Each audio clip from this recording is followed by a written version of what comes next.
السلام عليكم. تعالوا نعمل النهارده مع بعض اجمل ولازم اروع وصفه كده من وصفات الحلويات الشرقيه، سهله وبسيطه في مكوناتها وكمان طريقتها ابسط ما يكون. البسبوسه وصفه مميزه عندنا كلنا ومفيش حد فينا كده بيختلف عليها. مش هقول ليكوا بقى ان هي هتكون زي بتاعه الحلواني، لا هتكون احلى واجمل مليون مره بكتير. بسبوسه كده بدون ولا غلطه، طريه ومرمله وشاربه الشربات كله وفي نفس الوقت كده متماسكه وبتدوب في البق كده دوبان. تسويتها مظبوطه جدا، مفيش اسهل ولا ابسط من كده. نحط اللايك الجميل بقى كده للفيديو وكمان الاشتراك في القناة لو لسه مش مشتركين وتفعيل زر الجرس علشان يوصلكم الاشعار بكل الوصفات الجديدة. تعالوا بينا نبدأ. هنسمي الله اول حاجة نبدأ نجهزها في وصفتنا الجميلة النهاردة ان احنا هنجيب كده طاسة ونحطها كده على النار ونسخنها كده بشكل كويس. بعد كده هبدأ اضيف ليها معلقتين كبار من حليب او لبن البودرة واضيف كمان معاهم معلقة كده كبيرة من جوز الهند. كل اللي انا هعمله في الخطوة دي ان انا هحمص جوز الهند والحليب كويس جدا على النار لحد ما اوصل للون الذهبي الجميل ده. الخطوة دي بقى كده هتفرق معاكم جدا في طعم وريحة البسبوسة، هتخلي البسبوسة كده طعمها معاكم في حتة تانية خالص. تعالوا بقى هنشوف هنعمل ايه تاني كده مع بعض. معايا هنا كزرولة هضيف فيها معايا هنا كوباية الا ربع من السكر، هضيف كمان معاها كوباية الا ربع من الحليب او اللبن. هضيف معاهم كمان معايا هنا معلقة كبيرة من عسل الكلوكوز.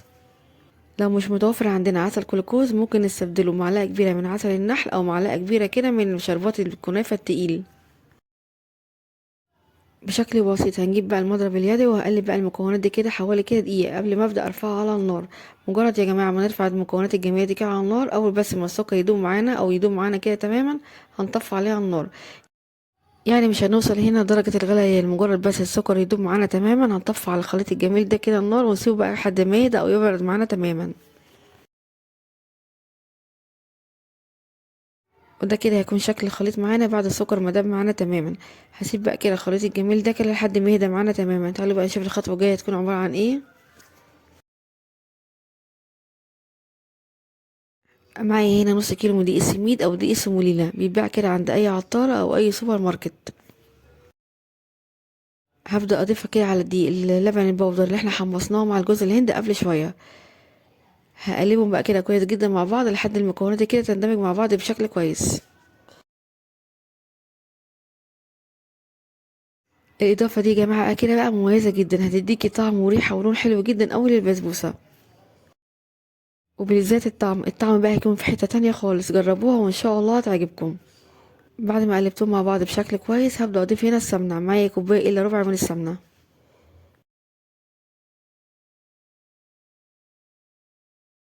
هنضيف بقى كده السمنه واقلبهم بقى كده مع بعض كويس جدا. يعني هقلب السمنه والدقيق مع بعض لحد ما اتاكد كده ان الدقيق بتاعنا كده اتغلب بالسمنه كويس جدا. يعني هنا مجرد ان انا هبست كده المكونات مع بعض كده بشكل بسيط. بعد ما اتاكدت بقى هنا ان الدقيق بتاعي اتغلب بالسمنه كويس جدا هنبدا بقى كده نضيف الخليط اللي احنا جهزناه مع بعض قبل شويه.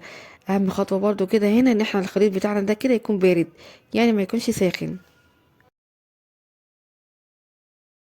مجرد بقى ما نضيف كده المواد السائلة هقلب بقى كده تقليبتين تلاتة لحد المكونات تندمج كده مع بعض. انا هنا بقلب مش بعجن علشان البسبوسة تطلع معاكي كده طرية ومرملة كده في الاخر. يعني مجرد بس كده دي يختفي في المواد السائلة هوقف كده تقليب.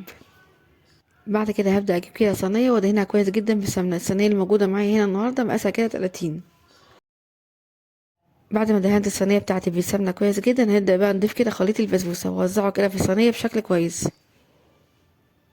وعلشان وش البسبوسة او سطحها يكون ألمس معايا وكمان كله متساوي نخبط كده الصينية خبطتين تلاتة كده على الرخامة علشان كده تكون متساوية بالشكل الجميل ده. ركزوا لي بقى كده في اللون الجميل ده ما شاء الله. طبعا احنا واخدين اللون الجميل ده كده من تحميص اللبن البودر وكمان جوز الهند. ده غير بقى كده الطعم والريحة مش قادرة اقول لكم كان عامل ازاي. لازم بقى تجربوا الإضافة الجميلة دي كده علشان تشوفوا النتيجة بنفسكم.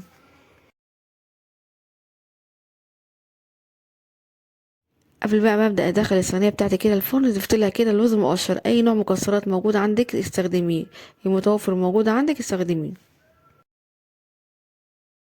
وكمان خطوه مهمه هنا جدا يا جماعه، قبل ما نبدا نسوي الصينيه الجميله بتاعتنا كده دي ندخلها التلاجة حوالي كده ربع ساعه قبل التسويه. بعد كده نبدا نسويها في فرن ساخن مسبقا على درجه حراره 200 ونحط الصينيه بتاعتنا كده في الرف الاوسط وهنكون مشغلين النار من تحت بس. اثناء بقى كده ما بنسوي البسبوسه القمر بتاعتنا، تعالوا نجهز ليها الشربات. واكيد بقى كده شربات البسبوسه معانا هيكون خفيف وكمان ساخن. وعلشان اجهزه واحتاج ليه معايا هنا كزرولة، هضيف فيها معايا هنا كوبايه ونص من السكر، وهضيف كمان عليهم كوبايتين من الميه. هضيف كمان عصير نص ليمونه، وكمان معلقه كده صغيره من الفانيليا. بدون بقى تقليب خالص، هناخد كل المكونات الجميله دي كده ونبدا نرفعها كده على النار. مجرد بقى كده ما الخليط ده كده يبدا يغلي معايا، هطفي عليه النار، لان احنا عايزين الشربات بتاعنا يكون خفيف وكمان يكون ساخن. ودي كده بقى البسبوسه بعد ما خرجتها من الفرن، بجد ما شاء الله واخده لون ذهبي وجميل جدا بصراحه يا جماعه. التسويه بتاعتها ممتازه جدا.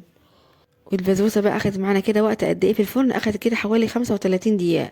اول بقى ما نلاقي الجوانب بتاعتنا بدات تحمر وتاخد لون، هنطفي النار من تحت ونشغل كده الشوايه عليها حوالي 5 دقايق. بس في ملحوظه مهمه جدا، اول بقى ما نشغل كده عليها شوايه ناخد بالنا منها كويس جدا عشان ما تاخدش منك لون بزياده. وطبعا برضو التسويه هنا على حسب كل واحد والفرن عنده.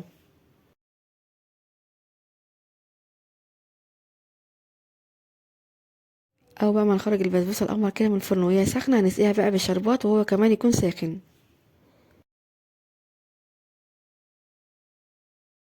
من العلامات بقى المهمه جدا لنجاح البسبوسه ان انت كده مجرد ما تسقيها بالشربات تشرب الشربات بتاعها كده كله. مجرد بقى كده البسبوسه تشرب الشربات بشكل كويس كده، البسبوسه هتطلع معاكي طريه ومرمله جدا ما شاء الله. مجرد بقى ما نسقي البسبوسه القمر بتاعتنا كده بالشربات، نسيبها بقى كده لحد ما تشرب الشربات كله، وعلشان تاخدي بقى افضل نتيجه وكمان افضل طعم تسيبها كده لتاني يوم، طعمها هيبقى هايل جدا. بس انا طبعا بقى عشان كنت مستعجله علشان اصورها معاكم قطعتها كده وهي دافيه، وده كده كان شكلها معايا. ما شاء الله طالعه دايبه ومرمله جدا، وفي نفس الوقت كده كمان متماسكه. افضل وانجح طريقه يا جماعه بجد تقدروا تعملوا بيها كده البسبوسه.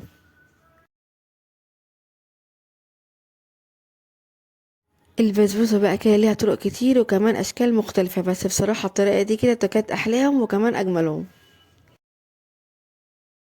وكمان اضافه تحميص اللبن البودر مع الجوز الهند بصراحه كانت اضافه مميزه جدا. اديتنا لون وطعم وريحه هايله جدا اول البسبوسه، جربوها وان شاء الله تعجبكم. التسويه بقى بتاعتها هنا بقى مفيش احلى ولا اجمل من كده، قطعوها بقى بالشكل والحجم اللي انتوا عايزينه. بصوا بقى هنا ما شاء الله لما اخدت منها قطعه متماسكه قد ايه، بس في نفس الوقت كده دايبه ومرمله جدا، بتدوب كده في البق ذوبان. مش قادره اقول لكم بقى كده البسبوسه النهارده كانت طريه ومرمله قد ايه. طريقه النهارده بقى كده من انجح الطرق اللي هتجربوا بيها البسبوسه، يعني هتعملوا كده بسبوسه بشكل احترافي. احلى بقى كده من الحلواني بكتير، بسبوسه كده بقى بدون ولا غلطه. والمميز فيها كمان ان هي سهله وبسيطه، مكوناتها مش كتير، والنتيجه بتاعتها كمان مبهره جدا. حبيت هنا بقى اوريكم كده كذا قطعه علشان تشوفوا قد ايه متماسكه، وفي نفس الوقت كده كمان طريه مرمله جدا، وكمان اللون بتاعها موحد ما شاء الله. وعلشان بقى وصفتنا النهارده سهله وبسيطه وكمان مكوناتها مش كتير والنتيجه بتاعتها جميله جدا، انا عارفه كده ان انتوا كده هتقوموا تجربوها حالا. يلا بقى كده بسرعه جربوا البسبوسه القمر دي بنفس الطريقه ونفس الخطوات، وان شاء الله هتعجبكم. اسيب ليكم بقى كده مكونات الوصفه كلها مكتوبه في الوصف تحت الفيديو، بالهنا والشفا مقدما لكل اللي هيجربها. وبكده فيديو النهارده يكون خلص معاكم، اتمنى بجد فيديو النهارده وصفه النهارده تكون عجبتكم واستفدتوا منها. لو عجبكم بقى فيديو النهارده وصفة النهارده، ما تنسوش اللايك والشير للفيديو الجميل ده كده على طول علشان يوصل لأكبر عدد من الناس، وكمان الاشتراك في القناة لو لسه مش مشتركين، وتفعيل زر الجرس علشان يوصل لكم الإشعار بكل الوصفات الجديدة. اشوفكم على خير إن شاء الله في فيديو جديد، مع السلامة.